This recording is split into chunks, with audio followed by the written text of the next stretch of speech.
begitu mungkin bang. Sesuatu roh yang tidak bisa lihat. Anda punya roh? Mata lah.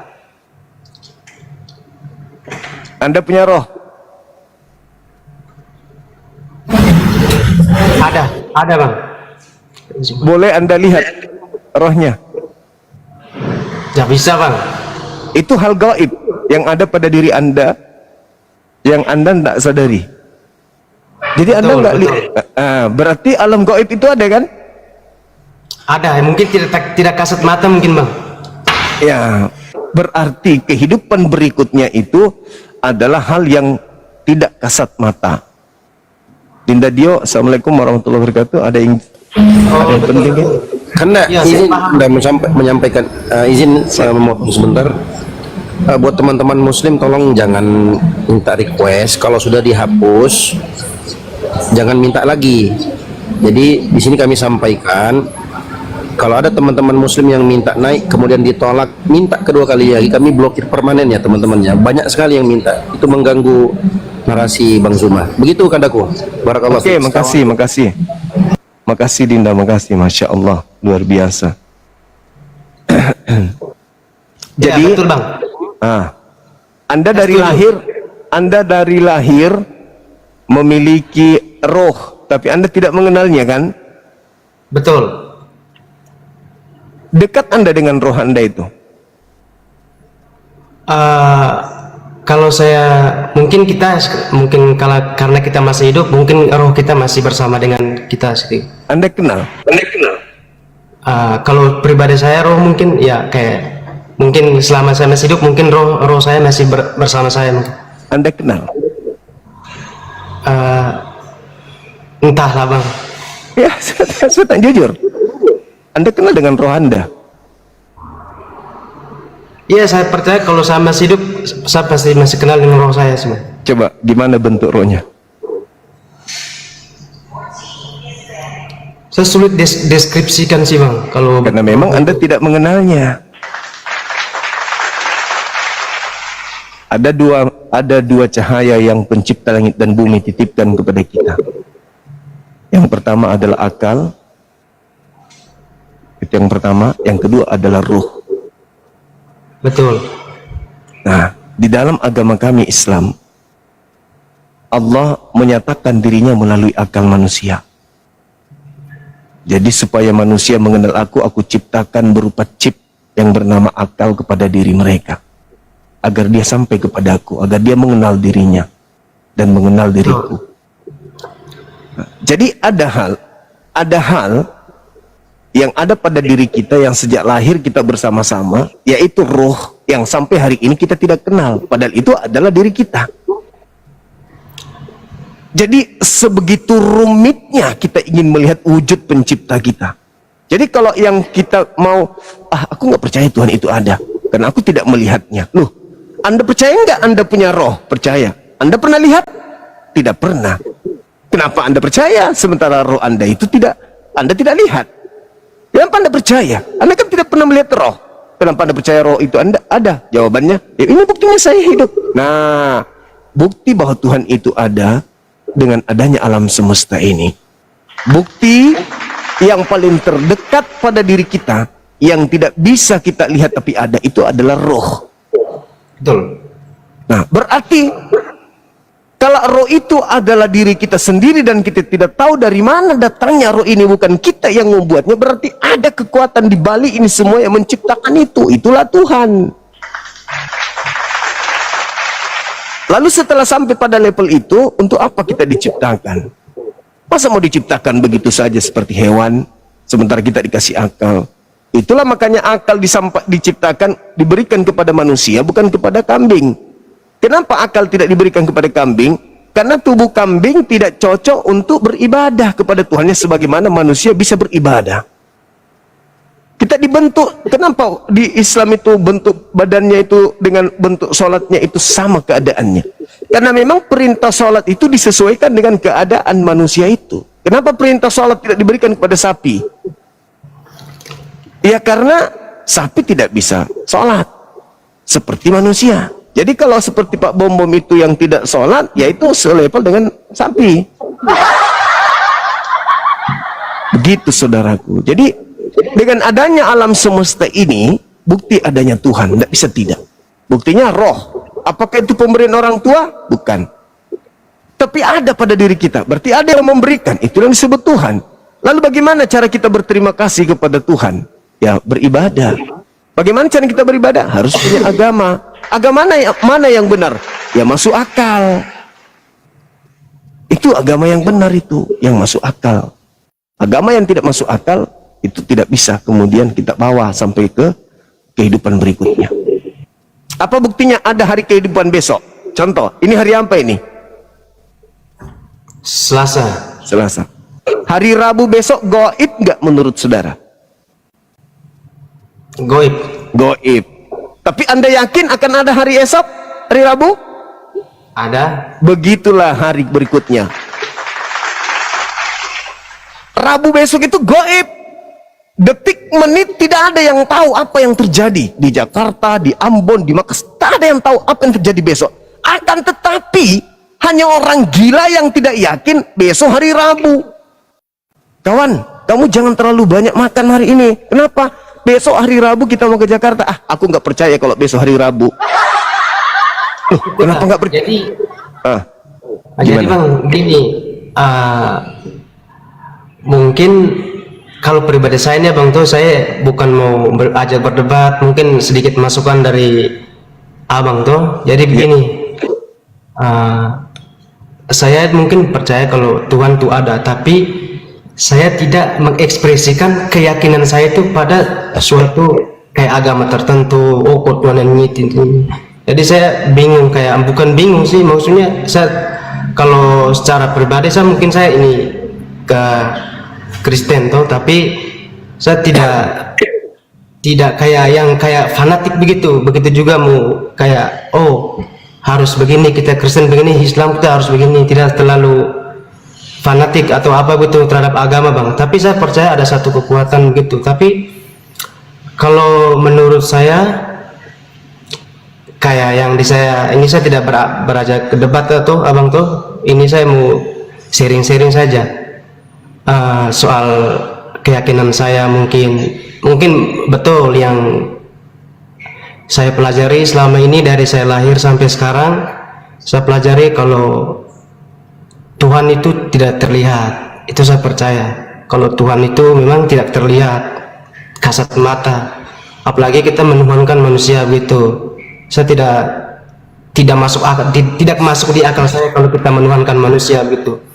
Tapi saya tidak mengekspresikan keyakinan saya ke suatu agama tertentu begitu.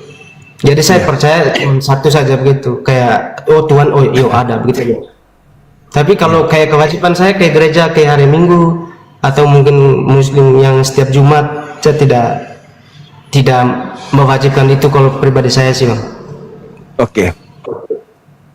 Jadi gini, di dalam sebuah rumah tangga, ketika ada aturan-aturan yang dibuat oleh orang tua kita, tentu dasar pijakannya bukan karena kebencian, tapi karena kasih sayang. Semakin banyak aturan, berarti semakin tinggi rasa sayang orang tua kita kepada kita. Begitu juga sebaliknya. Kalau dalam rumah tangga itu tidak ada aturan, berarti kita tidak disayang sama orang tua. Kan gitu ya. Nah, orang tua itu kalau dibandingkan kasih sayang pencipta, itu seibarat kita mencelupkan tangan ke samudra. Kita angkat setetes air yang melekat pada telunjuk, itulah kasih sayang orang tua. Sesamudra bahkan lebih, itulah kasih sayang pencipta kita.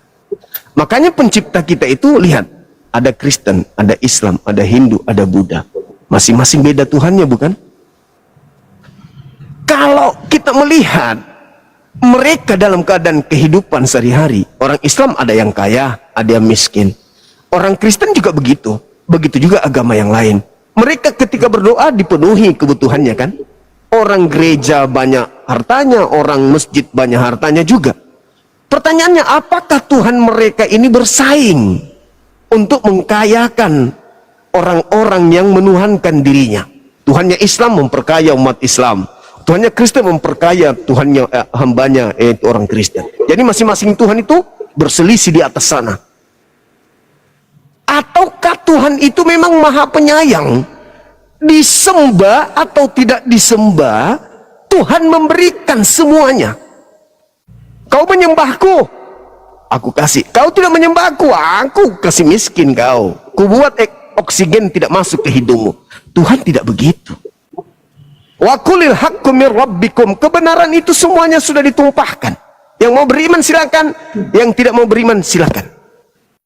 Tapi aku titipkan, aku tidak menzolimimu. Aku titipkan akal kepadamu untuk berpikir apa yang harus kamu lakukan setelah aku cukupkan seluruh kehidupanmu. Jadi Tuhan itu satu. Yang menciptakan orang Kristen, yang menciptakan orang ateis, menciptakan orang Islam itu satu Tuhan yang sama. Yang begitu maha pengasih, maha penyayang terhadap hambanya. Tuhan itu malu setelah dia menciptakan, hanya gara-gara tidak disembah, tidak memberi rezeki. Tuhan itu maha pemalu. Jadi ketika dia menciptakan manusia, dikasih, dicukupkan. Kau sembah aku, tidak kau sembah, aku kasih. Aku kasih. Tapi ingat, aku sudah mengutus utusan-utusanku yang akan mengajarkan kalian seperti apa kalian harus berlaku hubunganmu denganku dan hubunganmu kepada sesama manusia. Seperti itu. Betul, Bang. Ya. Jadi terima kasih Bang atas pencerahan. Saya sedikit sadar, maksudnya sedikit ada ilmunya Bang. Tapi gini Bang, yang saya jadi pertanyaan tuh seperti yang Abang bilang tadi kan, Tuhan itu maha adil, maha penyayang tuh, maha kuasa. Kalau memang maha kuasa, misalnya maha adil, kenapa dari miliaran manusia ini punya banyak keyakinan gitu Bang? Kenapa dia tidak bikin satu saja keyakinannya begitu? Kayak Islam saja, Kristen saja. Iya, baik. Itulah manusia. Sama seperti kambing. Kenapa kambing itu keyakinannya cuma satu doang? Karena tidak punya akal kambing itu. Dia tidak punya kehendak bebas. Kita dicipta oleh pencipta kita untuk turun ke bumi menjadi pemimpin.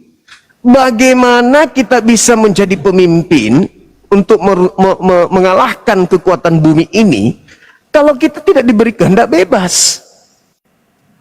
Tuhan itu maha adil, diberikan kebebasan kepada kita mau memilih. Tinggal kita pilih mana yang benar, mana yang salah. Kalau cuma satu agama, berarti yang ada cuma kebenaran, tidak ada kesalahan. Kalau tidak ada kesalahan adik, berarti tidak ada ruang ujian. Cobalah, kalau tidak ada kesalahan, orang semua benar satu agama. Di bumi ini orang waktu sholat, Allahu Akbar, Allahu Akbar, bumi sepi, orang semua ke masjid. Apa dinamikanya? Berarti Tuhan tidak memberikan ruang kepada kita untuk berdosa. Berarti tidak ada keinginan kemudian ruang iman itu hilang, kosong berarti. Kalau tidak ada dosa, ruang kosong sama seperti kambing. Kambing itu ada dosanya enggak? Ada, Mas, pasti ada. Apa dosanya kambing? Dosanya ketika mungkin biasanya kan kalau kita lihat kambing sering mungkin berkelahi dengan sesama kaumnya, mungkin dosa dari situ mungkin Bang.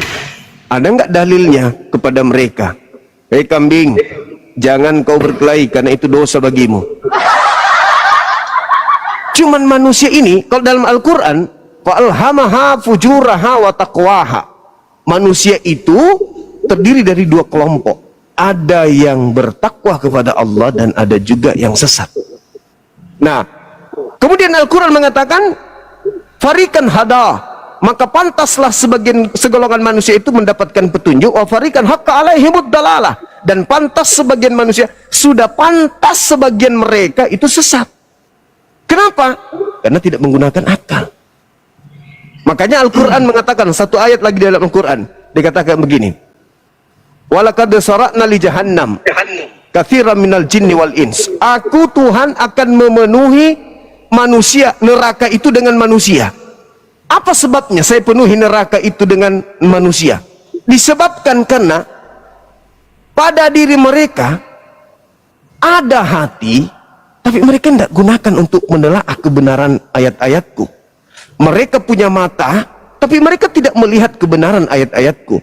Mereka punya kuping, tapi mereka tidak mendengarkan kebenaran ayat-ayatku. Ulaika kal an'am bal hum adallu. Mereka seperti hewan ternak, bahkan lebih hina daripada hewan ternak. Hewan ternak tidak datang beribadah kepadaku layaknya manusia, karena mereka tidak berakal. Tapi mereka manusia aku beri akal, tetapi mereka tidak mau datang kepadaku untuk menyembah kepadaku. Ya, dia lebih hina dari binatang. Seperti itu, Bung. Nah, kembali kepada pertanyaan. Kalau Tuhan itu menciptakan cuma satu keyakinan saja, berarti tidak ada kejahatan dong. Berarti tidak ada iblis. Berarti manusia hidup sama seperti malaikat dong. Lalu ruang ujiannya mana? Sementara kita dijanjikan surga. Surga itu tempat kenikmatan yang tidak ada taranya dan tidak ada habisnya. Segala sesuatu ketika kita ingin mendapatkan sesuatu itu lebih baik, kita berjuang lebih baik kan? Cobalah sebagai ateis, ketika Anda ingin mendapatkan sesuatu yang baik, Anda harus bekerja dengan baik. Betul? Betul. Tapi kalau Anda ingin mendapatkan sesuatu yang biasa-biasa aja, ya biasa-biasa aja. Itulah yang kita dapatkan, karena itu usaha kita. Nah, sehingga Tuhan menciptakan manusia dengan kehendak bebas. Pertama, dia diberi akal. Kedua, diberi kemudian kehendak bebas. Ketiga, diberi ujian. Ini sekarang Anda lagi diuji. Anda lagi diuji nih sekarang. Dikasih ujian sama Allah, pencipta langit dan bumi. Setelah Anda mendapatkan ujian, Anda naik di koma saya, berarti Anda ingin menggunakan pilihan. Apa itu? Ke kiri atau ke kanan? Betul. Ketika Anda sudah menentukan ke kiri dan ke kanan, berarti Anda sudah menghadapi ujian. Masuk kepada intelektual sebagai manusia. Kalau Anda beragama dengan baik, berarti Anda menggunakan akal manusia Anda dengan baik. Tapi kalau Anda jatuh kepada agama yang tidak masuk akal, berarti Anda mengembalikan kodrat Anda menjadi seperti binatang. Ingat, kambing saja tidak pernah menyembah sesamanya kambing.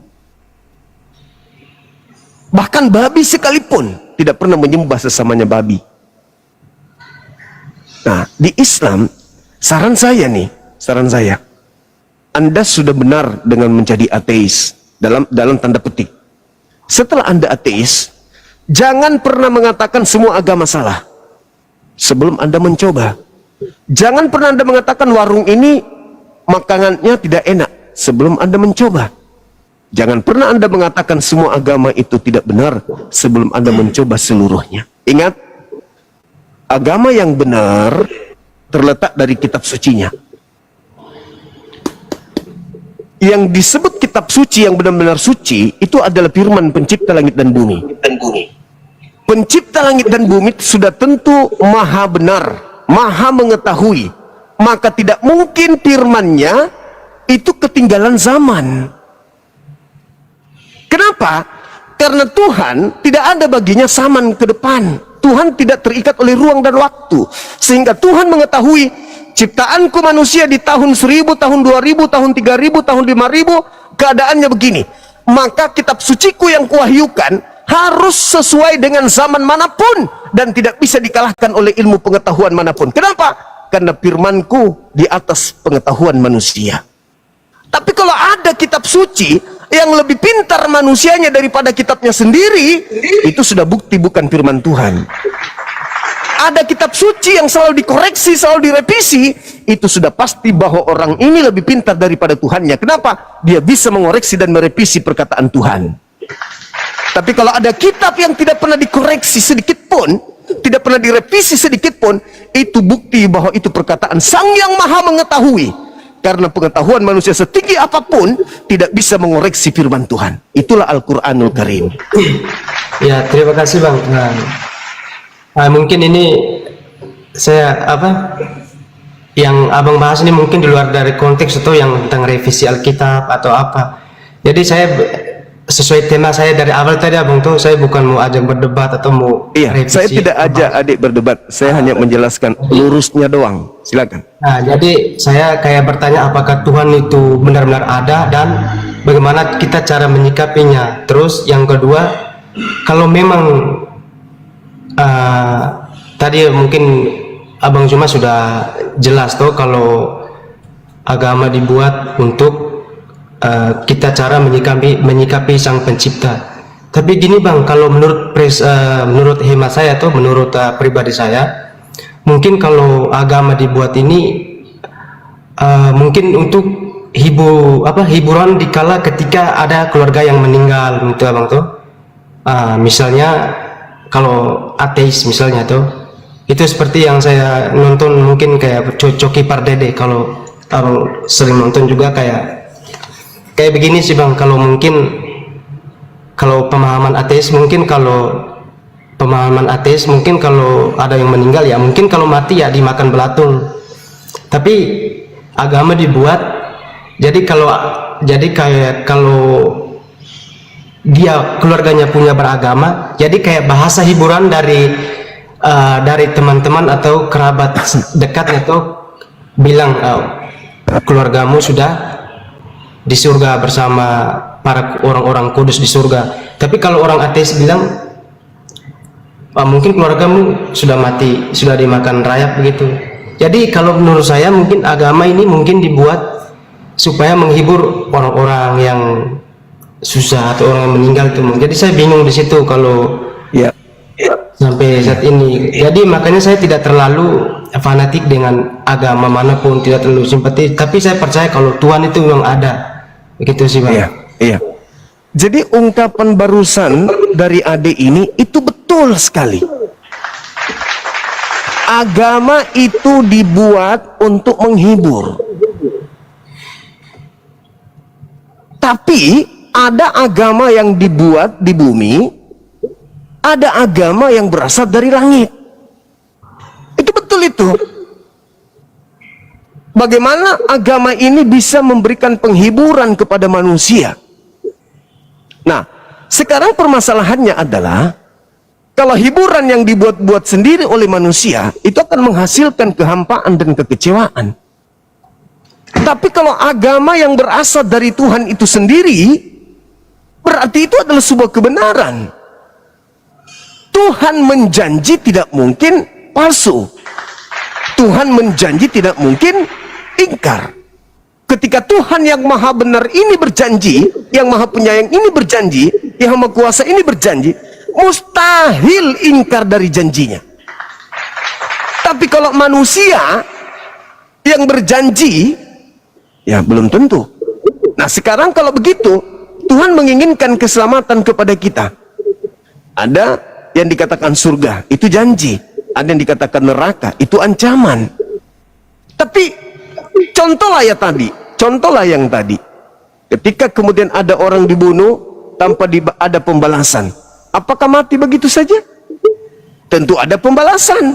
Nah, pembalasan inilah nanti yang akan mendapatkan pengadilan di hadapan pencipta. Kamu pada saat usia sekian, hari sekian, kau pernah membunuh orang. Nah, betul? Betul. Apa balasannya menurut agamamu yang pernah kau pelajari? Membunuh apa akibatnya? Nah, itu masuk ke neraka. Adil Tuhan. Kamu pernah membantu orang, kamu pernah melakukan sesuatu yang benar di hadapanku. Iya, betul. Nah, ini upahnya. Tapi sayang, kamu saya kasih akal, tapi kamu tidak pernah menyembahku. Kamu hanya melihat sebuah kampus universitas, kamu percaya di situ ada profesor, di situ ada rektor, di situ ada dekan, di situ ada dosen, di situ ada pembimbing, di situ ada mahasiswa. Kamu percaya bahwa kampus itu ada meluluskan sarjana. Sayangnya kamu nggak pernah mendaftar di sana sebagai mahasiswa. Bagaimana kau bisa dapat ijazah? Itu sangat disayangkan.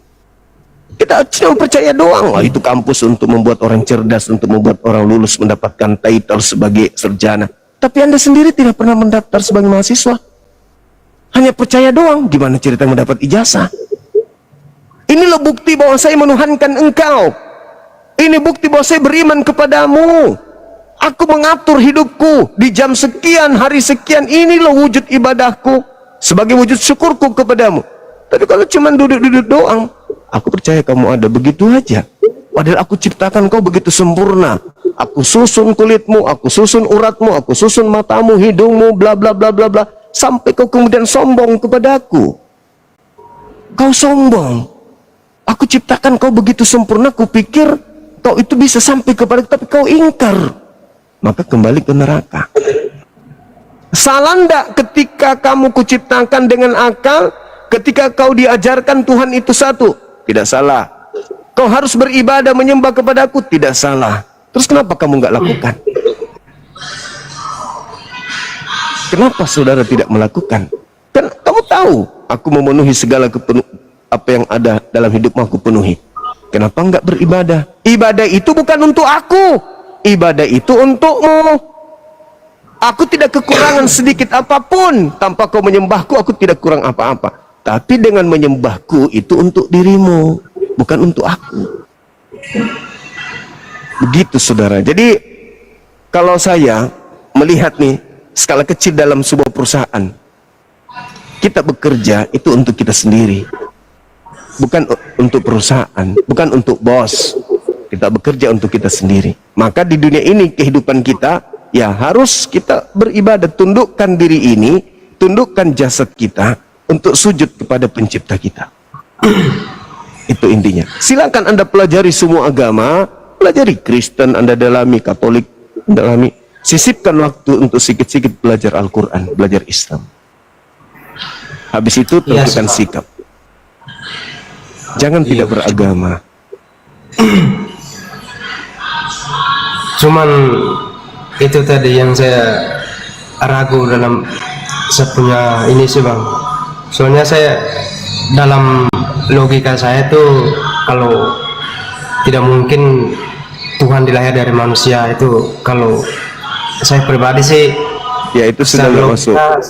Secara akal sehat saya mungkin itu tidak masuk sekali dalam yang saya bilang tuh. Iya. Jadi apalagi Tuhan tuh maha kuasa yang kita tidak terlihat gitu. Segala sesuatu ada tuh pasti ada pasti sesuatu yang mengadakan gitu istilahnya. Sesuatu ada tuh pasti ada, tapi soal saya yang Kristen ini yang Tuhan lahir dari manusia itu saya tidak masuk sih logika saya sih bang. Itu maksudnya. Tapi saya seperti kembali ke topik awal saya tadi bang. Tapi saya tidak fanatik atau mau memeluk satu agama apapun gitu. Jadi karena kita bisa lihat masalah sekarang ini bisa politik karena agama mungkin cecok sana sini, banyak agama yang menghalalkan segala sesuatu jadi balik agama gitu, mengatasnamakan agama. Jadi tercoreng. Mungkin saya lebih memilih untuk kayak di luar dari koridor itu sih bang. Jadi kalau saya pribadi sih saya mengakui kalau Tuhan itu ada, tapi itu kembali lagi ke tadi tidak mengekspresikan diri saya lewat suatu kepercayaan tertentu gitu. Saya lebih ke situ sih bang. Tapi kalau menurut keyakinan saya tadi yang saya dulu sebelumnya memang Kristen, memang kalau secara akal sehat saya, secara hemat saya itu tidak mungkin Tuhan itu lahir dari manusia gitu sih bang. Iya. Cuman kalau di bumi aja kita masih bingung, bagaimana nanti di kehidupan berikutnya ketika kita sampai pada keadaan kembali kepada pencipta, karena kita semuanya ini dari pencipta akan kembali kepada pencipta. Ketika kita kembali kepada pencipta, kalau di analogi saya sebagai seorang muslim, kita datang dari alam ruh turun ke bumi. Di alam ruh, alastu birabbikum qalu bala syahidna. Di alam ruh ini kita belum terbungkus daging, kita bebas pada saat itu, tidak terpenjara oleh kehendak daging. Ditanya oleh Tuhan kita, apakah aku ini Tuhanmu? Ya. Oke, kalau begitu aku turunkan engkau ke bumi, perbanyaklah bekalmu di sana, perbanyak bekal. Nanti ada masa di mana kamu dipanggil untuk kembali. Jadi seibarat kita itu naik kapal ke pantai bumi, lahir keluar dari kapal, turun ke bumi, pantai bumi. Tuhan mengatakan, ingat, di bumi itu, di pantai itu, aku perintahkan kau cari bekal amalan sebanyak-banyaknya. Perbanyak amalmu. Tapi ingat, di sana itu ada pengacau yang kau tidak melihatnya, yaitu iblis, yang akan selalu memalingkan engkau untuk mencari bekal. Kau akan palingkan di dunia itu supaya kamu itu tidak mencari bekalmu, melainkan kau habiskan waktumu dengan sia-sia. Sampai masa di mana engkau ditentukan waktumu di pantai itu hanya 50 tahun, 60 tahun, 7 tahun, kau akan kembali ke kapal ini menuju berlayar kepada kehidupan berikutnya. Nah, orang-orang yang turun ke bumi diperintahkan mencari bekal tadinya, begitu meninggal dunia, kembali ke kapal, baru tersadarkan. Setelah dia tidak dibungkus oleh daging, baru tersadarkan. Oh iya, aku lupa. Ternyata setelah aku ke bumi, aku disuruh tadinya untuk mencari amal kebaikan. Tapi karena di sana dibungkus daging, daging ini ada kemauan-kemauan, mau ini, mau itu, mau ini, mau itu. Saya lupa tujuan saya dicipta ke sana. Saya kembali, ditanya, kamu bawa bekal apa dari sana? Oh maaf, aku tidak membawa bekal apa-apa. Oh ya sudah, kamu sengsara sampai kehidupan berikutnya. Tidak ada bekal. Putus asa, jadi mau kembali ke bumi tidak bisa. Kalau dalam kaidah Islam, orang itu akan minta, kembalikan saja aku ke bumi, meskipun sebentar, aku akan beribadah. Tidak. Bukankah sudah pernah diajarkan kepadamu? Kalau begitu kembalikan aku, biar aku jadi batu saja. Nggak bisa. Kamu sudah merasakan jadi manusia, masuk sejauh dia jadi batu, ya terimalah konsekuensinya apa yang telah kau lakukan. Itu. Tapi orang yang beriman, apapun yang diperintahkan Tuhannya, jangan makan ini, jangan minum ini yang kau harus dirikan jam 3 subuh, jam 4 subuh, ini kau lakukan. Tunduk kepada perintah Tuhannya. Begitu dia kembali ke alam berikutnya, dia akan disambut dengan amal jariahnya. Amal jariahnya akan mendampinginya menuju kepada Tuhannya, sehingga dia selamat. Contoh lagi nih adik, saya muslim, Anda ateis. Hari Rabu besok kita lalui bersama. Detik, menit, jam kita lalui bersama. 1 detik saya dengan 1 detik adik ini sama. Begitupun jamnya. Kita lalui 24 jam sama-sama.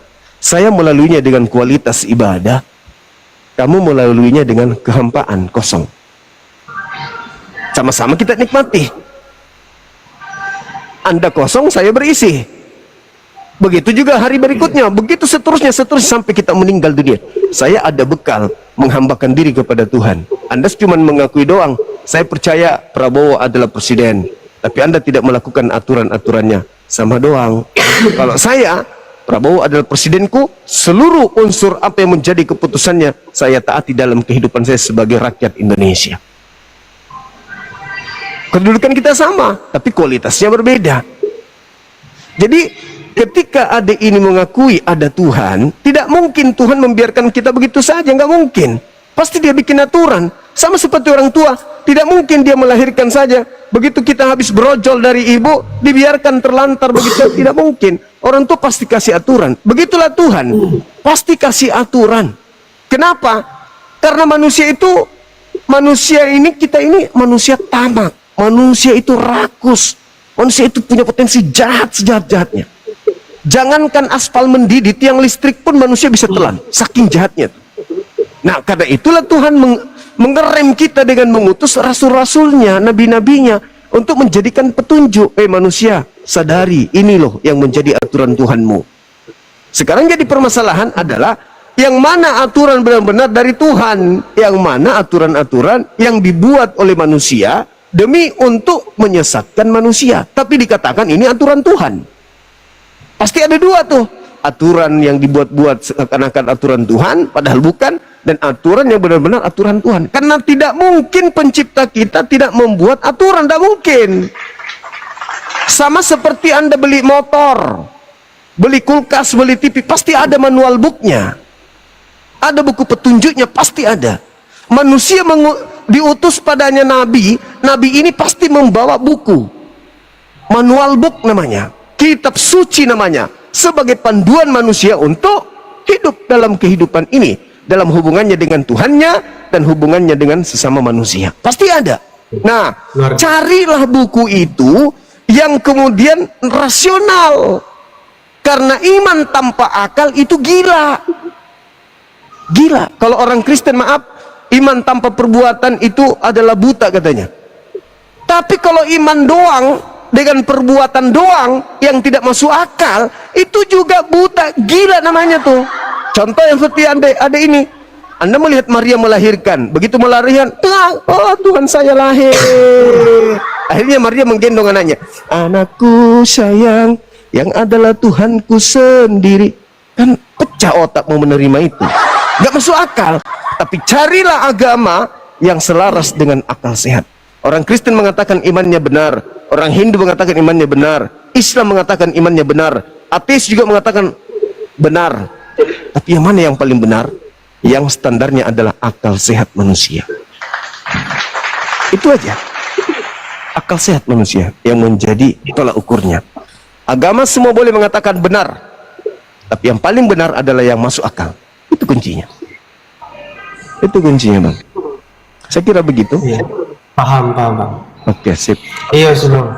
Jadi saya mungkin kedepannya lebih berpikir realistis lagi. Kalau saya selama berumur sudah 27 tahun ini mungkin berpikir untuk lebih ke fokus satu agama yang benar-benar realistis sih, Bang, yang mungkin bisa menuntun begitu, saya bisa belajar lagi, telah lagi ke dalam lagi, bro. Jadi saya kayak bingung-bingung gitu, Bang, soalnya. Iya. Mencari agama benar itu, Adek, jangan lihat dari pemeluknya. Lihat dari kitab sucinya. Karena kalau kita lihat agama benar dilihat dari pemeluknya, tak ada agama yang benar. Kenapa? Di setiap agama ada orang jahatnya. Ya kan? Oleh karena itu lihat kitabnya, kitab sucinya. Begitu dari saya. Iya. Ada lagi? Sekiranya saya dapat pencerahan dari Abang Zuma luar biasa kepada saya malam ini, sedikit Sama-sama. mungkin saya kedepannya saya lebih belajar lagi seperti yang Abang Zuma bilang tadi, belajar Al-Quran, belajar ini. Iya. Tapi kalau syahadat saya hafal sih, Bang. Kalau syahadat saya hafal. Alhamdulillah. Iya, syukur alhamdulillah. Iya. Bisa. Minimal sudah ditahu.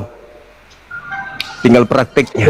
Jadi saya cari satu kayak agama mungkin kayak saya kayak Islam lebih realistis sih, Bang. Dia tidak menuhankan, tidak menyembah berhala. Kayak kalau Katolik kan pasti minta maaf pada saudara-saudara Kristen, mungkin kayak kalau Katolik kayak menyembah patung atau menyembah berhala, tapi kalau di Muslim kan beda, ada satu Tuhan dan tidak beranak begitu sih, Bang. Jadi kalau itu lebih masuk akal menurut saya sih, Bang. Kalau itu menurut saya masuk akal sih. Karena tidak ada cabang-cabang lain yang harus lewat ini lewat itu. Iya. Ya kita coba lihat di masjid, tidak ada foto, tidak ada patung di masjid itu, nggak ada, cuman sejadah kita tebar Bismillah, Allahu Akbar, duhai Engkau pencipta langit dan bumi yang maha besar. Nah Tuhan kita melihat dan mendengar, oh hambaku lagi menyembahku, kan gitu. Tapi kalau yang lain dia melalui perantaraan inilah, loncat ke sinilah, loncat ke sini baru sampai ke Bapa, mantul-mantul dia sampai Trinitas kayak gitu, Trimurti, mantul-mantul. Padahal Tuhan itu tidak butuh sekutu. Tuhan itu tidak butuh sekutu. Ketika kita berdosa, kita datang kepada Tuhan, udah selesai urusannya. Toh dia yang ciptakan kita kok, ya kan? Dia menitipkan roh di tubuh kita. Rohnya yang simpan di tubuh kita ini adalah rohnya Allah, rohnya Tuhan. Gitu, saudara. Oke. Ya mungkin banyak teman-teman yang tidak suka dengan saya tadi. Saya lihat ada beberapa komentar yang mungkin membuli atau apa ya. Mungkin itu terima kasih untuk teman-teman komentar-komentarnya. Mungkin kedepannya lebih bijak lagi dalam komentar. Jadi saya tidak berdebat. Mungkin saya lebih mencari jawaban saja, Bang. Itu lebih ke mencari jawaban saja. Saya tidak berajak berdebat. Jadi mungkin komentar-komentar kedepannya mungkin lebih perhatikan lagi gitu untuk teman-teman semua. Jadi terima kasih Abang Zuma sih. Mungkin Abang Zuma mungkin Abang Zuma mau tanya atau menyampaikan apa gitu, Bang, biar saya lebih mungkin Abang Zuma mau sampaikan atau mau tanya apa, sampaikan sesuatu biar saya lebih belajar lagi, atau saran begitu, Bang. Mungkin lebih ke saran atau nasihat gitu, Bang. Ya, kalau saya sih apa ya, pelan-pelan dalami Al-Quran surah Al-Ikhlas, pelan-pelan baca aja, kan tidak ada larangan toh, tidak ada larangan di ateis tidak boleh baca Quran, itu dosa, nggak ada kan. Baca aja Al-Quran, di Google juga bisa surah Al-Ikhlas. Dan coba adik ini ketika membaca ayat itu benar-benar ikhlas ingin menelaah, benar-benar ikhlas mendudukkan pandangan manusiawi Anda kepada dalil. Misalnya, qul huwallahu ahad. Maukah kita diperhamba oleh Tuhan yang satu dengan ikhlas? Allahus samad. Tuhan itu tempat bergantungnya segala sesuatu. Lam yalid walam yulad. Tuhan itu tidak beranak dan tidak diperanakkan. Walam yakullahu kufuwan ahad. Tuhan itu tidak serupa dengan apapun. Nah, percaya tidak kepada Tuhan yang seperti itu dalam perspektif ateis? Pasti kena, pasti percaya. Ateis meyakini itu. Nah, itulah konsep Tuhan di dalam Islam. Nah, setelah kita pahami konsep Tuhan itu, maka selanjutnya adalah apa yang Tuhan inginkan terhadap diriku. Oh, ibadah. Ibadah seperti apa? Salat yang mencegah kita dari kemungkaran. Jadi salat itu mencegah manusia dari perbuatan keji dan mungkar. Bayangkan, Bang, dalam satu hari umat Islam itu belum apa-apa panggilan sholat lagi, belum apa panggilan sholat lagi, belum apa-apa. Itu untuk mencegah mereka untuk berbuat maksiat. Karena Oke, Bang. Iya. Siap. Makasih. Ya, lanjut. Karena kalau tidak ada perintah untuk ibadah, kita hanya percaya Tuhan, kesempatan kita untuk melakukan maksiat banyak. Jujur saja, kita manusia ini dalam sehari itu bisa melakukan kejahatan, banyak kejahatan yang bisa kita lakukan. Termasuk jahat terhadap diri sendiri. Dan juga terhadap orang lain.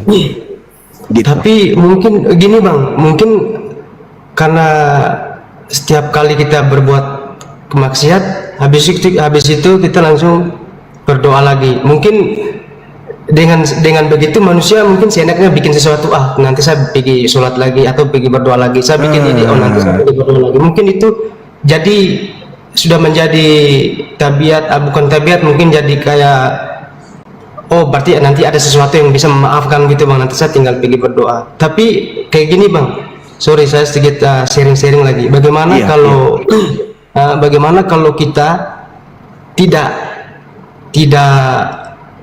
kayak misalnya kalau Islam sholat, kalau Kristen kan berdoa kayak di hari Minggu tuh, kita tidak sholat atau tidak berdoa, tapi tiap hari kita misalnya melakukan amal baik, kayak di tengah masyarakat kita bersosialisasi dengan masyarakat. Apakah itu misalnya, tapi kita tidak sholat, tidak menjalankan ibadah, apakah itu mungkin itu diterima apa Berarti kesaksian kita gagal, batal. Kita kan bersaksi tiada Tuhan selain Allah.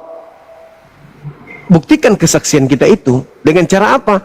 Ketika kita bersaksi, berikrar bahwa tidak ada Tuhan selain Allah, maka buktikan dengan kita menyembah kepada Dia. Kita menyembah. Nah, seperti yang sahabat saya tadi Dinda sampaikan, bagaimana dengan orang yang berdosa, kemudian sholat, berdosa, kemudian sholat, kan nanti aku bisa sholat. Itu jatuhnya di mana? Al-Quran mengatakan begini, Innallaha jami'ul munafiqina wal kafirina fi jahannam jami'a. Orang munafik itu akan memenuhi neraka jahanam. Itu orang munafik itu. Bermaksiat, salat nanti lagi, berdoa, bertobat lagi. Itu munafik. Yang dimaksud di situ bertobat adalah ketika khilaf, benar-benar khilaf, tidak sengaja, baru bertobat dan nasuha, baru bertobat. Tapi kalau bermaksiat lagi deh, nanti kan bisa tobat. Itu munafik. Itu munafik namanya. Itu munafik. Jatuhnya sama aja dengan orang-orang kufur di neraka, kata Allah. Innallaha jami'ul munafiqina wal kafirina fi jahannam jami'a. Itu dalam Al-Quran surah An-Nisa ayat 140. Jadi memang harus betul-betul ikhlas. Nanti coba saya cek, Bang. Boleh. Oke. Ada lagi? Siap, Bang. Itu saja sih, Bang. Terima kasih. Sama-sama. Siap, Bang. Saya boleh berkata sesuatu sebelum turun? Anda ada miripnya dengan Cristiano Ronaldo. Face-nya ada mirip-miripnya sedikit. Tahu sih bang. Oh iya, orang Ambon itu kan memang manis-manis toh. Banyak Yo, teman Ambon, saya Bang. dulu, teman kampus saya orang Ambon. Allahu Iya Akbar. sih. Iya, makasih Dinda, makasih. Makasih bang. Ya, Terima kasih. Udah mau diskusi dengan baik. Dah. ya makasih lagi bang atas ilmunya. Siap, iya, makasih sama-sama. Ini hebat nih anak ini, dia sudah mengakui tidak masuk akal Tuhan kok bisa diperanakkan sama manusia, nggak masuk akal. Makanya dia menjadi ateis. Mudah-mudahan beliau dapat hidayah kan.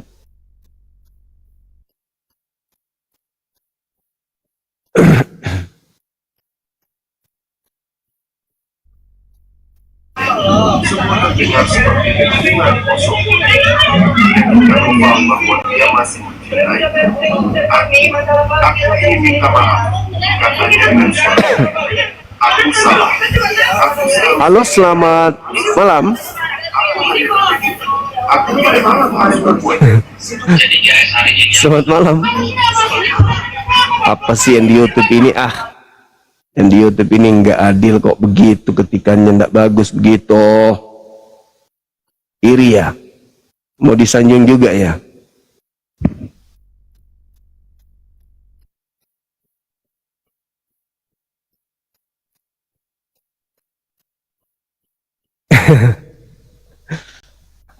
Oke, silakan. Ini kenapa tappingnya hilang di bawah? Makan kucing.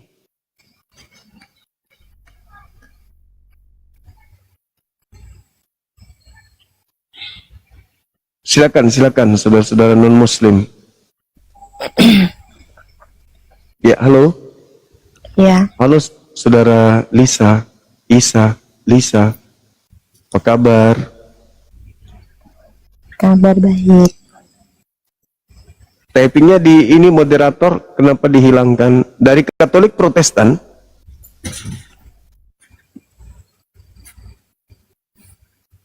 Halo? Ya, Katolik Protestan? apa ya? Hah? Sepi jadinya. Moderator tolong tappingnya dikasih muncul lagi. Iya, gimana? Sepi, cuman berdua, sudah gitu suaranya aduhai banget. Tappingnya dimunculkan lagi dong. Jangan dibisukan, kasihan teman-teman bisu semua di bawah. Halo. Halo. Kanda dari moderator nggak bisa mengaktifkan Kanda. Izin. Jadi gimana? Jadi gimana? Dari kita itu harus dari kita. Gimana caranya ya? Masuk di mana, Dek? Ada di pengaturan Oh, Kanda. nyalakan ya. Udah. Ya. Oke. Terima kasih Kanda. Oke. Turun lagi. Makasih. Syukran. Masya Allah. Silakan saudara-saudara non muslim, jangan juga naik kayak tadi mendesak begitu. Soalnya di sini sepi. Merinding juga. Ya. Halo, sing sang lau song singong. Selamat malam. Astagfirullahaladzim, abang, maaf. Oh my God. Iya. Kepencet. Oh, apa nih yang kepencet? Aku tak tahu. Ini Dinda Dio, ini apanya yang dipencet tadi, Dinda? Jangan salah pencet adikku. Hei, masalah generasi.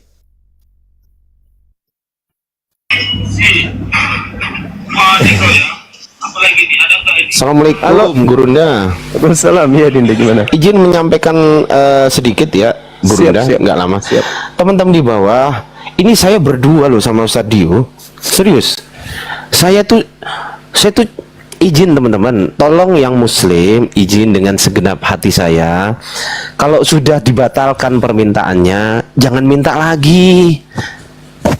Izin ya teman-teman muslim ya, kalau sudah dibatalkan permintaannya jangan minta lagi. Biarkan teman-teman Kristen yang naik dulu teman-teman ya. Izin ya, dengan segala hormat, dengan segala minta. Capek saya itu apa namanya gitu terus tuh, capek saya teman-teman ya. nanti minta lagi di ek, minta lagi di ek, minta lagi. Aduh, saya blokir Gurunda, mohon izin.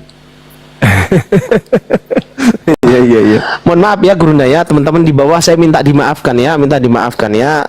Izin Gurunda turun dulu. Assalamualaikum Gurunda. Makasih Dinda, makasih, masya Allah. Luar biasa teman-teman ya. Antum semuanya luar biasa. Adik-adik kita, moderator kita luar biasa. Makasih. Udah memberikan perhatian terhadap Komal ini. Masya Allah. Dan saya juga tidak sepenuhnya menyalahkan. Ada yang salah tekan, ada juga karena pingin kali ngobrol. Halo, selamat malam, Turbo. Turbo. Halo. Turbo. Hei! Turbo! Turunan botak!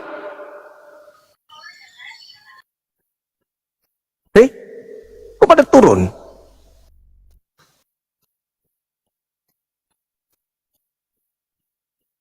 Bercanda teman.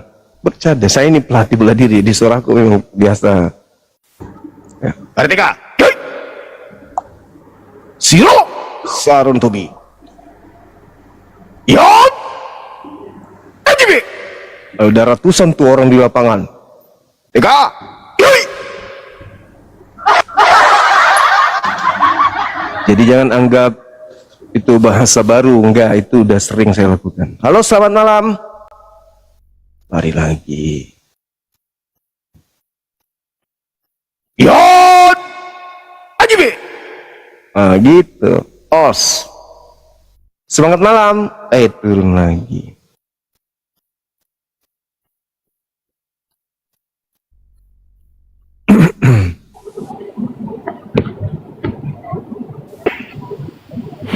Saudara Sujono, apa kabar? Anak rantau. Halo, selamat malam semuanya. Masya Allah, luar biasa. Apanya yang diisap itu bang? Ingus. Ingusnya disedot kembali. Wih, ini. Belas sih saya. Wih.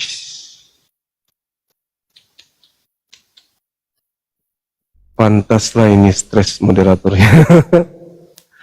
Bener-bener ya. Luar biasa teman-teman kita ini, Masya Allah.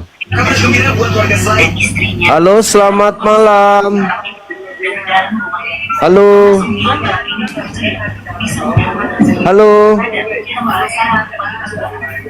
Mbak Intan. Halo.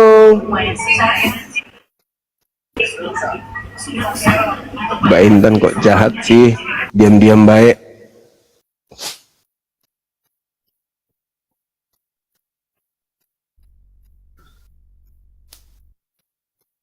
Moderatornya minta pensiun dini teman-teman, nggak sanggup dia.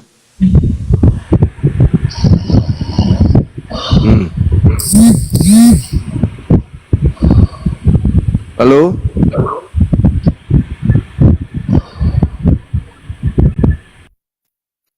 Ada yang terlanjur naik daripada dibentak pura-pura tidur ya.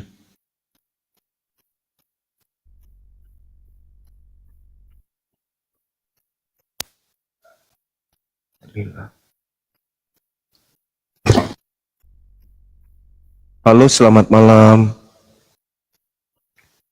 Halo. Halo. Pura-pura terjeda.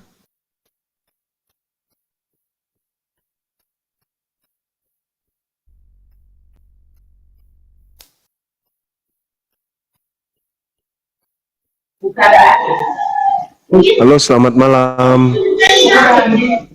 Halo, selamat malam. Ya,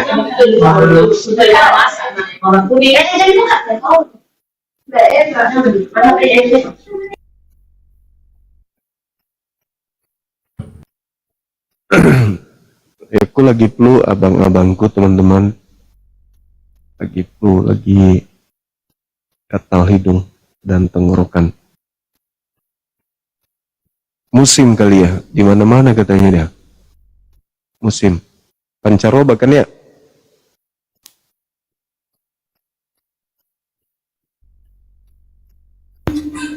Halo, selamat malam. Semangat malam, Bang.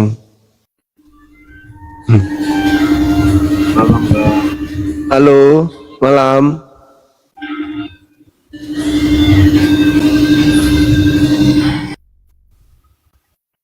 Halo, saudara user. Selamat malam.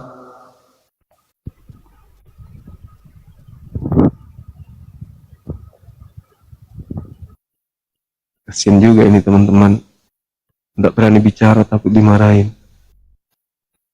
Jadi diam-diam aja.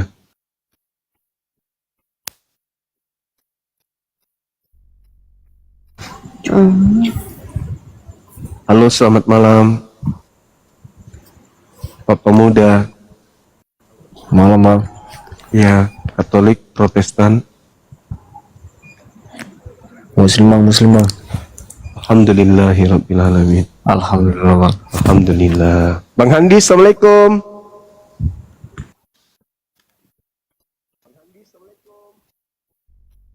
Bang Handi. Bang Handi.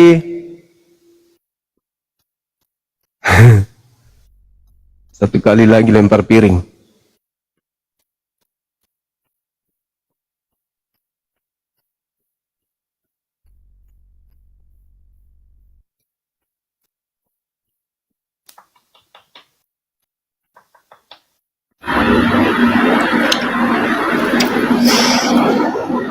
Halo, selamat malam. Halo. Iya, selamat malam Bang Suma. Iya juga.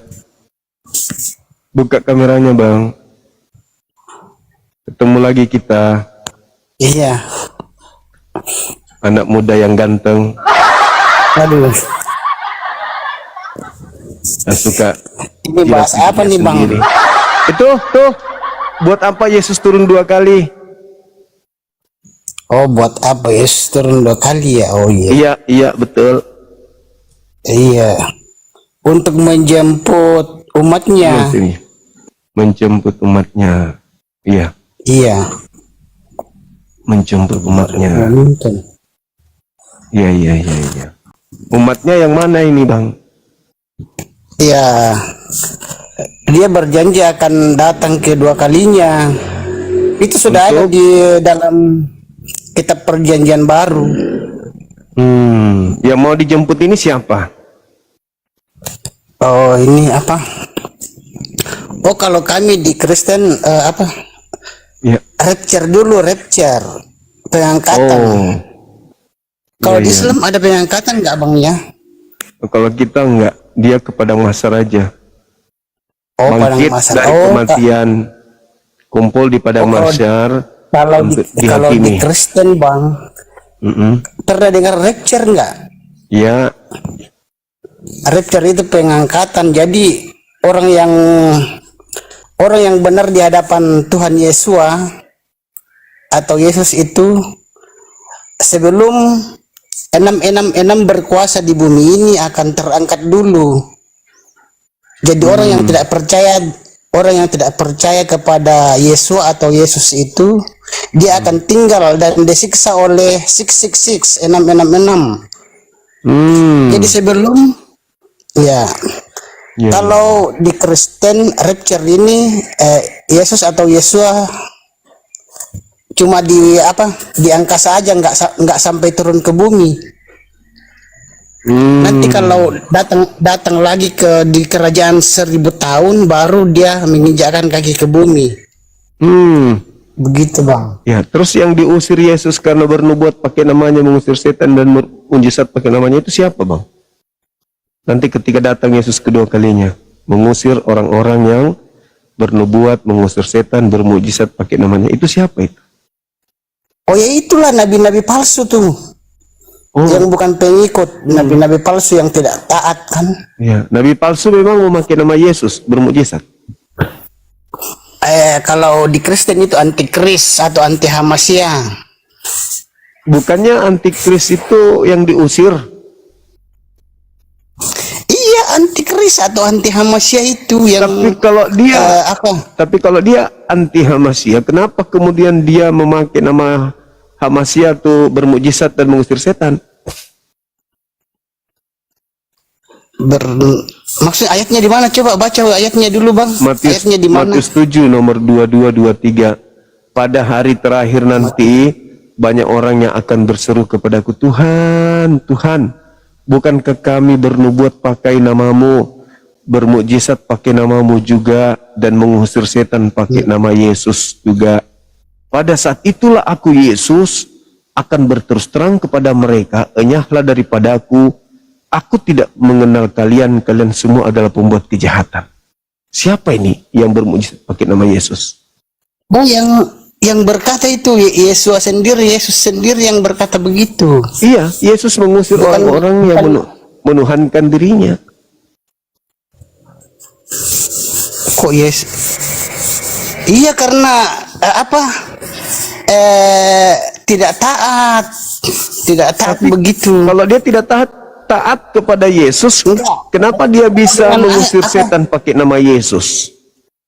Saking taatnya itu menyembah Yesus, rajin ke gereja, bermukjizat, memimpin jemaat, mengusir setan pakai nama Yesus. Justru saking taatnya di gereja, makanya dia memanggil Yesus Tuhan dan mampu bermukjizat, Bang. Iya, karena mujizat dan kesembuhan itu, Bang, bukan standar kebenaran. Tapi Jadi orang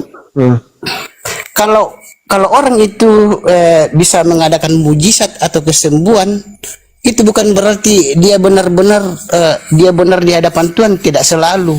Tapi yang menggunakan nama Yesus bermujizat itu agamanya apa, Bang? Ya, Kristen apa satu iman lah, satu agama. Wah, berarti Kristen yang akan diusir nanti, abangku. Kristennya akan diusir. Ya. Ayatnya di mana itu? Karena cuma Ayatnya di mana, Bang? Matius 7. Enggak, itu yang dibaca tadi kan, enggak. Kalau saya lihat ini abang salah enggak memahami isi firman ini. Enggak, paham. yang memanggil Yesus Tuhan kan cuman Kristen, abangku. Iya. Ya berarti yang diusir Yang diusir itu yang kayak orang-orang munafik begitulah. ya, tapi kan agamanya Kristen. Lain di mulut, lain di hati. Tapi kok bisa dia bermujizat? Iya, karena lihat saja, dukun ateis bisa nggak ngadain mujizat? Tapi Dukun mereka, ateis bisa mereka tidak menggunakan nama Yesus. Ini yang dimaksud di sini. Orang yang datang bertemu Yesus, Yesus, bukankah kami bernubuat pakai namamu, bermukjizat pakai nama? Kan yang datang kepada Yesus mengaku begitu kan cuma agama Kristen, toh? Iya. Nah, berarti yang diusir di situ agamanya Kristen. Nah, itulah tujuannya datang kedua kali, mengusir karena Kristen. tidak benar-benar taat. Coba kalau dia benar-benar taat, nggak bakalan diusir lah, Bang. Lah, buktinya mereka bermukjizat, bernubuat pakai nama Yesus. Berarti orang ini ketika dia hidup taat. Iya, taat. Nah, Taat, tapi orang taat itu tidak menjamin dia benar di hadapan Tuhan, karena bisa aja Tuhan kan Maha tahu. ya apapun alasannya, yang jelas yang diusir di situ Kristen. Iya, ya. Nah, Kristen karena dia melanggar firman, jadi tidak mungkin Tuhan mengusir orang yang tidak melanggar. Pasti ada pelanggarannya sehingga diusir. Ada akibatnya, Pertanyaannya begini. Orang itu bermukjizat memakai nama Yesus Kristus, mampu mengobati orang. Iya. Berarti yang dipanggilkan Yesus Kristus. Berarti yang datang kepadanya membantu dia mengobati orang tersebut Yesus Kristus, kan? Iya, benar. Tapi kenapa Yesus mengatakan aku tidak mengenal kalian? Berarti Yesus yang mana yang datang pada saat mereka bermukjizat? Yesus yang mana? Aku tidak mengenal kalian. Nah, Yesus yang mana? Tidak mengenal kalian. Jadi Yesus yang mana? Yang dimaksud tidak mengenal kalian ini apa? yang anu apa ingkar janji lah kalau dia anu orang-orang yang ingkar janji. Tapi yang datang, yang lain di mulut lain di hati begitu. tapi yang datang membantu dia Yesus Kristus namanya. Bukankah kami bernubuat memakai namamu? Nah, datanglah kemudian sosok yang ngaku Yesus Kristus ini membantu orang yang diusir ini dalam nama Yesus. Yang datang dalam nama Yesus ini kepada si jahat yang diusir Yesus ini itu siapa?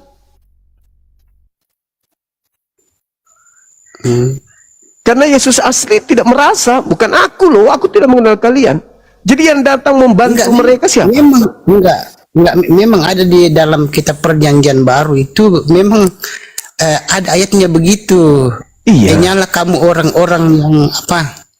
Tidak setia, yang orang-orang munafik lah begitu, lain di mulut lain di hati begitu. Tapi dia mengobati orang pakai nama Yesus dan sembuh.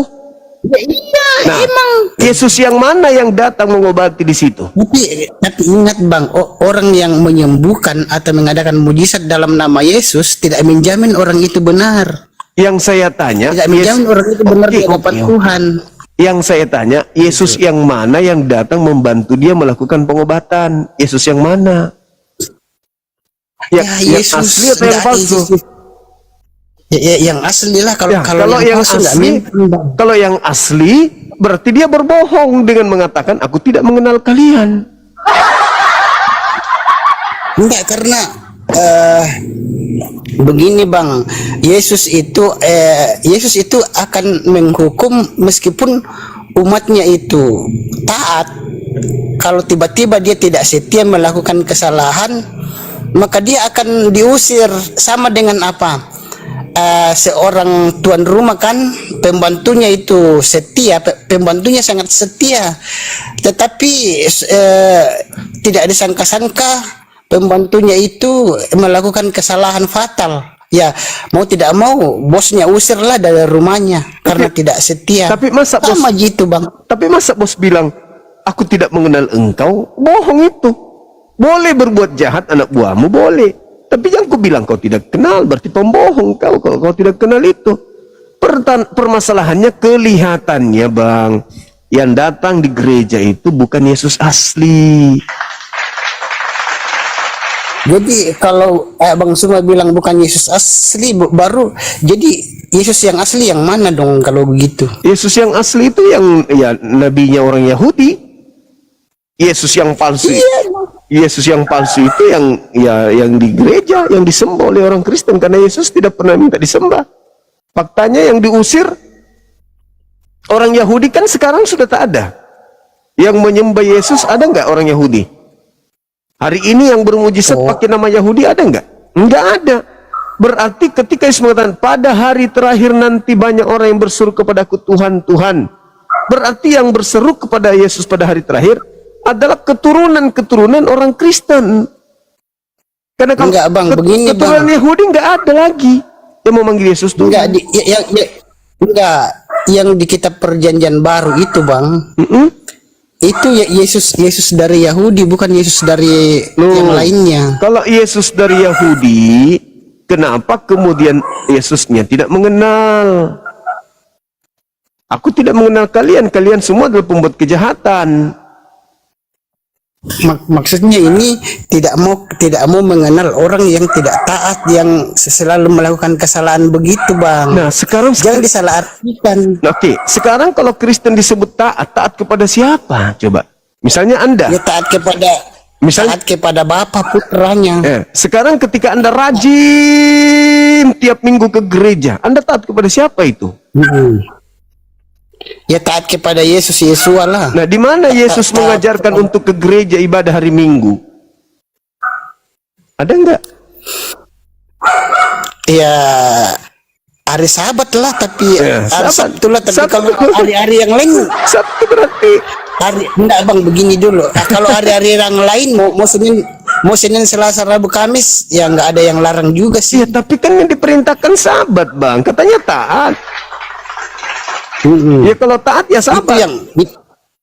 Itu yang utama bang, itu yang utama. Tapi kalau mau ibadah hari-hari lain nggak jadi masalah, nggak ada yang larang. Nggak jadi masalah, kan tak pernah diperintahkan sama Yesus. Yang emang diperintahkan, tapi kalau sama di Islam kan hari Jumat kan salat. Tapi kalau ibadah di lain hari Jumat kan nggak jadi masalah juga. Kan perintahnya bedanya memang di Islam? perintahnya setiap di Islam itu ada perintahnya. Tidak bisa dilaksanakan sesuatu yang dilakukan berkaitan dengan ibadah yang tidak ada perintahnya, itu haram hukumnya, itu bid'ah, nggak boleh, sesat itu. Nah, kalau Yesus mengajarkan ketaatan, ya harus taat dong kepada yang Yesus ajarkan. Sinagoge hari Sabtu, bukan ke gereja Minggu. Maka Yesus datang kedua kalinya untuk menghakimi Kristen. Kenapa bukan Nabi Muhammad yang turun? Karena Nabi Muhammad tidak dituhankan, tidak diselewengkan ajarannya. Kenapa bukan Nabi Musa? Nabi Musa tidak diselewengkan.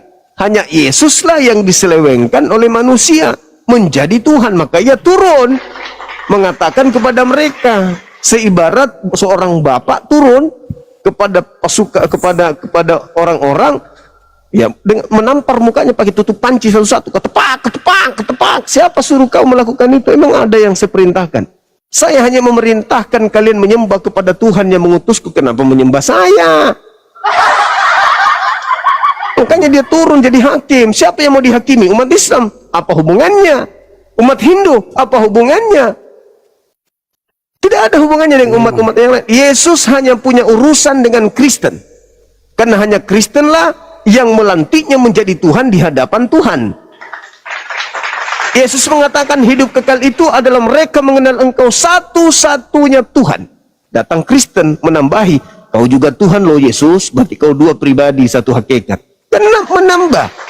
Makanya dalam Al-Quran, Tuhan berkata kepada Nabi Isa nanti di hari kiamat, hei Isa, sini kan, kau duduk di sini. Ini manusia, ada sekelompok manusia yang menuhankan kau. Aku mau tanya, kaukah yang mengajarkan mereka menuhankan engkau selain daripada aku? Nabi Isa mengatakan, oh tidak Tuhan, aku tidak pernah mengajarkan mereka, aku tidak mengenal mereka. Ini siapa ini? Siapa? Aku tidak pernah mengajarkan mereka ini. Aku hanya mengajarkan apa yang kuperintahkan. Yang tidak pernah kuperintahkan, aku tidak pernah ajarkan. Yesus juga berkata begitu di Yohanes 12 nomor 49. Aku tidak berkata-kata dari diriku sendiri. Apa yang aku katakan adalah apa yang diperintahkan oleh Bapa untuk aku katakan. Aku sampaikan. Ada enggak aku pernah mengatakan sembah aku? Gak pernah sih. Nah, kenapa kau sembah aku tuyul? Nah, gitulah kata Yesus nanti. Ada enggak aku perintahkan kau makan babi? Ada enggak aku perintahkan kau begini begono ke gereja? Tidak bersunat. Ada enggak? Ada enggak? Jujur. Tidak ada sih. Nah, itu Tuhan lihat. Aku enggak pernah ngajarin kan? Oh iya. Kau semua ini sini. Kau masuk neraka jahanam. Itu pada saat itulah aku Yesus akan berterus terang kepada mereka. Enyahlah kalian kepadaku daripada aku. Kalian semua adalah pembuat kejahatan. Kira-kira mau kemana kalian setelah diusir Yesus? Ke Nabi Muhammad? Nggak mungkin. Ke Nabi Musa? Nggak mungkin. Daud? Nggak mungkin. Abraham apalagi? Satu-satunya jalan mengikuti Paulus ke neraka. Gitu bang. Iya. Jadi mau kemana? Enggak. Perkataan enyalah aku di hadapanku di sini bang. Putar lagi. Tidak ditujukan untuk semua orang. Memang hanya untuk Kristen doang yang memanggil Yesus dan bermujizat pakai nama Yesus. Hanya orang-orang yang pada saat itu melakukan kesalahan. Tetapi yang Kristen yang lainnya yang tidak melakukan kesalahan itu tidak diusir. Dengan menuhankan Yesus itu sudah salah, abangku. Iya memang. Kalau memang jangan samakan Islam sama Kristen bang. Kalau di Kristen itu Yesus itu Tuhan. Nah, buktinya banyak. Kalau di Yesus, tapi kalau di Islam itu kalau di kan Yesus sama Isa sama nggak? Aku nanya dulu. Yesus sama Isa, Nabi Isa sama Yesus sama nggak? kalau dari cerita histori sama. Tapi kalau dalam konsep teologi beda. Oh iya, jadi kalau kami Kristen tidak mengakui kalau Yesus itu Nabi Isa karena tujuannya beda dan silsilahnya juga beda. Silsilahnya beda, tujuannya datang ke dunia beda juga. Jadi kami tidak mengakui kalau Yesus atau Yesua itu Nabi Isa sendiri. Iya. Di kalender, bang, di kalender aja sudah tidak ada Isa Al-Masih. Coba lihat di kalender. Nah, siapa di kalender kan tidak ada Isa Al-Masih lagi. Dulu yang mengatakan Yang menggunakan Isa Di kalender. Al-Masih siapa? Islam atau Kristen? Bang, di kalender sekarang nama Yesus, bukan lagi Isa Al-Masih. Coba lihat Gereja-gereja kalendernya. kenapa enggak merubah yang gereja Isa Al-Masih, kenapa enggak dirubah menjadi gereja Yesus? Ya, gereja Isa Al-Masih ya nantilah sudah diusul sih. Siapa itu yang membuat nama gereja Isa Al-Masih? Islam atau Kristen? Ya Kristen, karena mereka berarti Kristen yang menyamakan, bukan kami. enggak, karena dia belum tahu dulu itu kalau Isa sama Yesus itu beda, jadi mereka belum tahu, jadi dimaklumi lah bang. Kalau kita belum tahu kan dimaklumi, begitu kita bisa maklumi karena mereka belum tahu waktu itu Yesus atau Yesua itu beda dengan Nabi Isa, jadi jangan disama-samakan bang. Loh, yang menyamakan kan kalian, bukan kami. Buktinya nggak ada masjid Yesus, nggak ada, yang ada gereja Isa. Lucu. Enggak, jadi yang umat Kristen itu yang ada gereja Isa Al-Masih itu dimaklumi karena mereka belum paham saat itu. Giliran Jadi bisa dimengerti. giliran begitu dimaklumi, giliran lain Islamnya yang dituduh menyamakan, kan lucu ini. Begitu saudaraku. Jadi Yesus itu datang untuk menghakimi Kristen, itu kesimpulannya. Oh iya, kalau itu menurut versi Bang Suma, versi Islam sih, tapi kalau versi kami beda bang. Ya itu versi beda, gitu. Yesus dia mengatakan itu, Matius 7 nomor 22 23. Yesus yang mengatakan dia akan datang mengusir orang yang menuhankan dia. Bukan saya yang bilang, bukan Islam, Bible yang bilang. Enggak, kalau mau meyakini itu berarti kitab kalian kontradiksi dong kalau begitu. Ya bukan kitab kalian kontradiksi, kalian yang bertentangan dengan kitab kalian. Bertentangan kalian dengan kitab, bertentangan dengan Yesus. Di sini Bang Suma ini enggak paham isi dari, baca secara keseluruhan bang. Oke. Soalnya kalau comot ayat itu kita jadi bingung. Saya baca keseluruhan. Itu dicomot. Saya baca baca keseluruhan lah. Saya baca satu perikop Coba ya. baca keseluruhan. Oke. Iya, baca satu perikop aja, jangan dicomot-comot gitu. Yesus berbicara kepada orang Yahudi dan murid-muridnya. Matius 7 nomor 15. Waspadalah agar kalian waspadalah kepada nabi-nabi palsu yang datang kepada kalian, yang menyamar seperti domba padahal sebenarnya mereka adalah serigala yang buas. Yang datang kepada kalian, yang datang kepada Yahudi, murid-muridnya. Dari buahnya kau dapat melihat mereka. Dapatkah semak duri menghasilkan buah yang baik? Atau sebaliknya, dapatkah pohon yang baik menghasilkan buah yang tidak baik? Pohon yang baik akan menghasilkan buah yang baik. Pohon yang tidak baik akan menghasilkan buah yang tidak baik. Pohon yang tidak baik akan ditebang dan dilemparkan ke dalam api neraka. Dari buahnya kau bisa melihat dia. Siapa yang melakukan kehendak Bapa, itulah pohon yang baik. Yang tidak melakukan kehendak Bapa Elohim, itulah pohon yang tidak baik. Dari buahnya dapat kau mengenal dia. Jadi pada hari terakhir nanti banyak orang akan berseru kepadaku, Tuhan, Tuhan, Tuhan, bukankah kami bernubuat pakai namamu? Bukankah kami mengusir setan pakai namamu juga, dan bermukjizat pakai namamu juga? Pada hari itulah aku, Yesus, akan berterus terang kepada mereka, enyahlah daripada aku tidak mengenal kalian. Kalian semua adalah pembuat kejahatan. Nah, akhirnya di baris orang itu ditampar pakai panci. Ketepak, ketepak, ketepak, ketepak. Nah, gimana dong?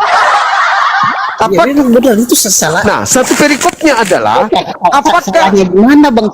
itu satu perikopnya adalah, apakah orang Kristen